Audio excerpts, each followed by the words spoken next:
Elon Musk, la odisea del hombre que convirtió sueños imposibles en una fortuna de $500 millones. En la primavera de 1989, un adolescente de 17 años se subió a un autobús que lo llevaría de Sudáfrica a Canadá, llevando poco más que la ropa que vestía, y la determinación de escapar de un país donde el servicio militar obligatorio lo perseguía, donde su padre controlaba su destino y donde las oportunidades parecían tan limitadas como el horizonte sudafricano.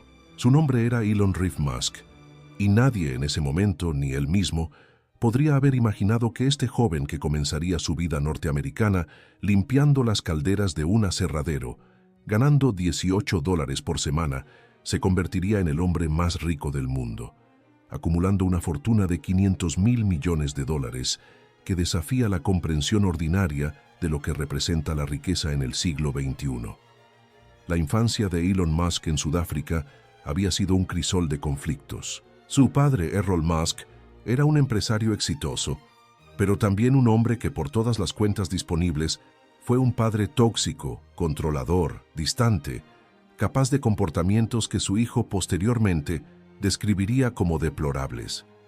La relación entre padre e hijo fue marcada por competencia psicológica, por una búsqueda perpetua de aprobación que nunca llegaba, por una sensación de que nada que hiciera sería lo suficientemente bueno. Su madre, Mae Musk, fue sin embargo una presencia completamente opuesta. Una mujer de voluntad inquebrantable que trabajó múltiples empleos simultáneamente, que modeló durante su carrera la capacidad de levantarse de la adversidad, que le transmitió a su hijo la convicción de que el límite no era el cielo, sino la imaginación. Cuando Elon llegó a Canadá, el mundo se abría, pero no precisamente de manera grandiosa. Trabajó limpiando calderas. Más tarde consiguió empleo como limpiador en un piso de madera. Cobró una beca para estudiar en la Universidad de Pensilvania, donde se graduó en economía y física, dos disciplinas que él percibía como esenciales para entender el universo.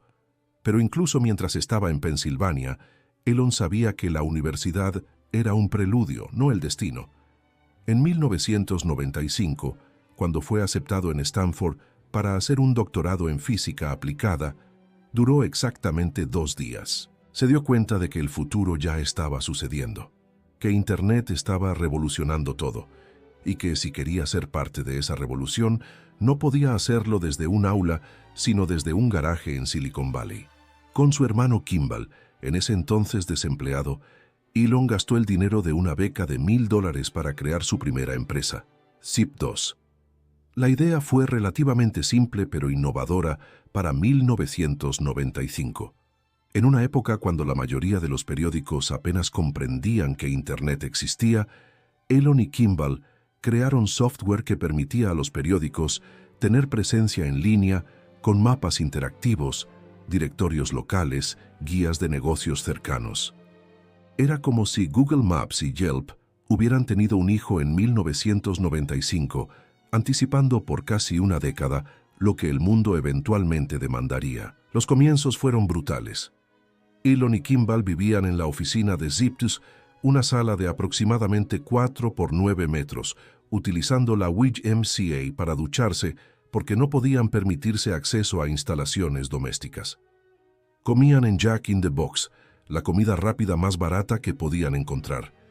La mayoría de los negocios a los que se aproximaban pensaba que Internet era una idea absurda, una moda pasajera que desaparecería tan pronto como hubiera llegado. Pero Elon tenía algo que sus competidores no tenían, una capacidad casi obsesiva para visualizar el futuro, combinada con una terquedad que bordeaba lo patológico en su determinación de hacerlo realidad. Para 1999, Zip2 estaba gestionando sitios web para prácticamente todos los grandes periódicos de Estados Unidos, The New York Times, el Chicago Tribune, las cadenas Hearst y Knight Ridder. La empresa generaba más de 200 sitios web activos. Compaq Computer, la gigantesca compañía de hardware que en esa época parecía prácticamente invencible, decidió comprar Zip2. El precio, $307 millones. La participación de Elon, $22 millones cuando tenía apenas 27 años. Pero aquí ocurrió algo extraordinario que determinó el carácter de lo que vendría después. En lugar de sentirse satisfecho con esa fortuna repentina, en lugar de retirarse a una isla tropical o de invertir su dinero en oportunidades seguras y convencionales, Elon se sintió frustrado. Posteriormente describiría la venta de Zip2 como una decepción personal. Sentía que apenas había arañado la superficie de lo que Internet podía ser. Sentía que podría haber hecho mucho más si no hubiese sido distraído por la necesidad de vender acciones, de satisfacer a inversores, de conformarse a presiones de mercado ordinarias. En marzo de 1999, apenas meses después de la venta de Zip2, Elon invirtió 12 millones de sus 22 millones de dólares en crear X.com, una empresa financiera que él veía como precursora de algo aún más grandioso, un banco de Internet que eventualmente se convertiría en el sistema financiero global. Paralelamente, existía una empresa competidora llamada Confinity, fundada por Peter Thiel y Luke Nosek. Ambas empresas estaban literalmente en el mismo edificio en Silicon Valley, compitiendo por los mismos clientes, drenando sus recursos mutuamente en una batalla de atrito que ninguna de ellas podía ganar de manera sostenida. La decisión fue lógica: fusionarse. En marzo de 2000, X.com y Confinity se combinaron en una sola entidad. Elon fue nombrado CEO por ser el mayor accionista de la fusión. El producto estrella de Confinity era PayPal, un servicio que permitía transferir dinero entre personas a través de dispositivos como las Palm Pilot. El software sofisticado de X.com se combinó con el producto revolucionario de PayPal y la compañía resultante levantó $100 millones de inversión de Deutsche Bank y Goldman Sachs en cuestión de semanas. Pero muy pronto surgió un conflicto interno que sería sintomático de la mentalidad de Elon. Él quería que la empresa se llamara X.com, argumentando que si su visión de convertirse en el sistema financiero global se realizaba, el nombre X.com era mucho más poderoso que PayPal. Sus socios discrepaban. Para ellos, PayPal era ya una marca establecida, un producto que funcionaba, una identidad que los clientes reconocían. Elon argumentó: si solo quieres ser un sistema de pago de nicho, PayPal es mejor. Pero si quieres apoderarte del sistema financiero mundial, entonces X.com es el mejor nombre. Elon perdió la batalla. La empresa se llamaría PayPal. Y aunque fue un revés personal, fue también la decisión comercial correcta. El equipo de PayPal estaba completamente alineado alrededor del nombre PayPal. El cambio forzado a X.com habría causado conflictos adicionales innecesarios. Fue una lección que Elon aparentemente incorporaría posteriormente en su carrera, que a veces la visión personal debe ceder ante la necesidad de cohesión del equipo, aunque sea temporalmente. En 2002, PayPal cotizaba en bolsa. La empresa estaba generando $240 millones en facturación anual. eBay, la plataforma de subastas en línea que había revolucionado el comercio electrónico, decidió que quería comprar PayPal. Presentó ofertas. Elon y otros accionistas mayoritarios inicialmente se resistieron, pero las ofertas continuaron escalando. Finalmente, en julio de 2002, eBay ofreció $1.500 millones en acciones de eBay. El consejo aceptó. Elon, que poseía el 11,7% de las acciones de PayPal, recibió aproximadamente $165 millones en efectivo, después de impuestos. Pero aquello que sucedió a continuación fue el verdadero nacimiento de la fortuna de Elon Musk.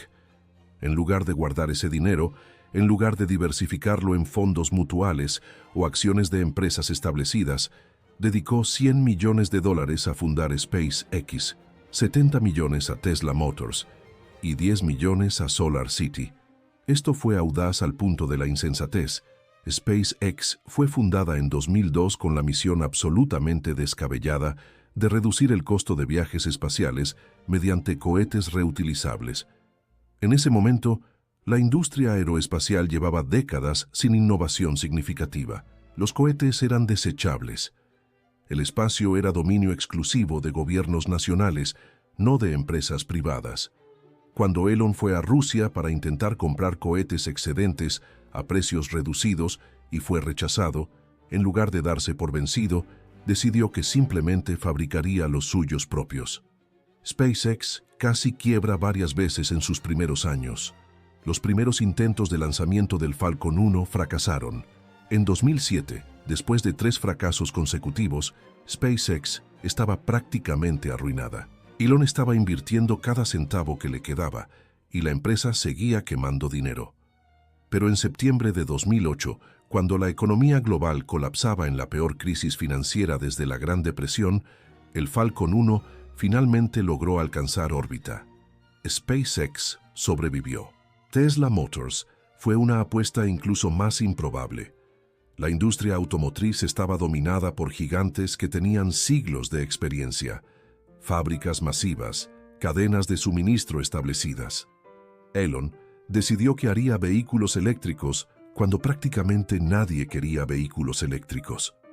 Los vehículos eléctricos existentes eran juguetes de nicho con autonomía ridícula y rendimiento lamentable. Elon quería hacer vehículos eléctricos que fueran deseables, que tuvieran rendimiento comparable a los automóviles deportivos de lujo, que representaran el futuro del transporte automotriz. Tesla estuvo a punto de quebrar literalmente docenas de veces en sus primeros años. Pero en 2010, la empresa realizó su oferta pública inicial.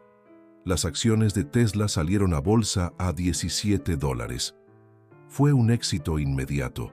Los inversores que creían que Elon estaba completamente loco y que había fracasado en todas sus aventuras, empezaron a sentir que tal vez no estaba completamente loco después de todo. El Modelo S, lanzado en 2012, fue un triunfo. Un vehículo eléctrico que las personas realmente querían comprar. Un automóvil de lujo que también era ecológico. El mercado respondió de manera extraordinaria. A partir de 2010 en adelante, el crecimiento de Tesla fue prácticamente exponencial. Para 2020, 10 años después de la IPO, las acciones de Tesla habían subido de $17 a $650. Era un aumento de 30 y 80 veces. Los primeros inversores que habían comprado durante la IPO se habían convertido en multimillonarios, pero Elon no vendía sus acciones. Continuaba reinvirtiendo cada ganancia en la empresa, en sus otras compañías, en financiar innovación. SpaceX también prosperó. En 2015, la empresa logró algo que ninguna otra compañía aeroespacial había logrado: regresar exitosamente a la Tierra un cohete Falcon 9 después de un lanzamiento orbital. En 2016, reutilizó ese mismo cohete en un segundo lanzamiento, nuevamente con éxito. Otros cohetes seguirían. SpaceX desarrolló la cápsula Dragon, que transportó carga y eventualmente astronautas a la Estación Espacial Internacional. La compañía revolucionó completamente la industria espacial, pero la verdadera fuente de la riqueza de Elon fue siempre Tesla. A medida que los años avanzaban más, inversionistas reconocían lo que Elon había visto desde el inicio: que la transición global a vehículos eléctricos era inevitable, que Tesla era la líder indiscutible en esa transición, que la empresa tenía un futuro absolutamente extraordinario. Los fondos de pensión compraban acciones de Tesla. Los fondos de inversión compraban acciones de Tesla. Los inversores particulares compraban acciones de Tesla. Para 2020, aproximadamente 75% de la fortuna de Elon provenía de acciones de Tesla. La empresa cotizaba en el índice S&P 500. Era una de las compañías más valiosas del mundo, compitiendo en valoración con General Motors, Ford y Toyota combinadas, a pesar de que Toyota fabricaba millones de automóviles, mientras que Tesla fabricaba cientos de miles. El crecimiento fue casi insostenible. Para diciembre de 2024, Tesla alcanzó una valoración de $1.450.000 millones, haciendo de Elon la primera persona en superar los $400.000 millones de patrimonio neto. Y luego, en octubre de 2025, un repunte final de las acciones de Tesla empujó la fortuna de Elon Musk a $500.000 millones, convirtiéndolo en la primera persona medio billonaria del mundo. ¿Cómo es posible que una sola persona acumule tal fortuna? La respuesta descansa en tres factores confluentes. Primero, la compra de Tesla. Si Tesla hubiera sido vendida a algún competidor importante, o si hubiera quebrado como casi sucedió múltiples veces, la historia sería completamente diferente. Segundo, la reutilización de cohetes de SpaceX y su éxito comercial revolucionario, que convirtió a SpaceX en la compañía aeroespacial privada más valiosa del mundo, valuada en aproximadamente $400.000 millones. Tercero, y quizá lo más importante, la capacidad de Elon de ver patrones que otros no veían, de insistir en su visión incluso cuando prácticamente todo el mundo decía que estaba loco, y de mantener control ejecutivo completo sobre sus compañías, de tal forma que su participación accionaria se ha mantenido sustancial incluso mientras las empresas crecían exponencialmente. La participación de Elon en Tesla es ahora aproximadamente del 15,8%, lo que representa aproximadamente $170.000 millones. Su participación en SpaceX es del 42%, aproximadamente $168.000 millones. Sus participaciones en X, antes Twitter, Neuralink y XAI, suman otros 60 a 100.000 millones de dólares adicionales. Lo extraordinario es que Elon Musk no es principalmente un inversor de cartera, no compra acciones en otras compañías, no posee un fondo de cobertura, no juega el juego tradicional de la riqueza donde los ricos invierten en diversificación y productos financieros seguros. En su lugar, la estrategia de Elon es más primitiva y más pura: crear empresas que cambien industrias enteras, mantener control de esas empresas y permitir que el valor crezca exponencialmente a medida que la visión se materializa y el mercado finalmente lo reconoce. La ironía no escapa a nadie. El joven que llegó a Canadá ganando $18 por semana, limpiando calderas, que estudió economía y física en la Universidad de Pensilvania, que duró 2 días en Stanford, es ahora un billonario que está definiendo el futuro de la energía, el transporte, la exploración espacial y la inteligencia artificial. Su viaje de 0 a $500.000 millones no fue lineal ni predecible. Fue una serie de apuestas audaces, de decisiones que bordean la locura, de una disposición a arriesgarlo todo en visiones que el resto del mundo consideraba imposibles. Y tal vez eso es la verdadera lección de la historia de Elon Musk. No es que sea especialmente inteligente, aunque ciertamente lo es. No es que sea especialmente afortunado, aunque la fortuna ciertamente jugó un papel. Es que estaba dispuesto a hacer lo que casi nadie más estaba dispuesto a hacer: invertir toda su fortuna en lo que creía que era el futuro, independientemente de cuán improbable pareciera. Y cuando ese futuro finalmente llegó, él fue capaz de cosechar los frutos que había sembrado durante décadas de obstinada determinación y visión aparentemente imposible.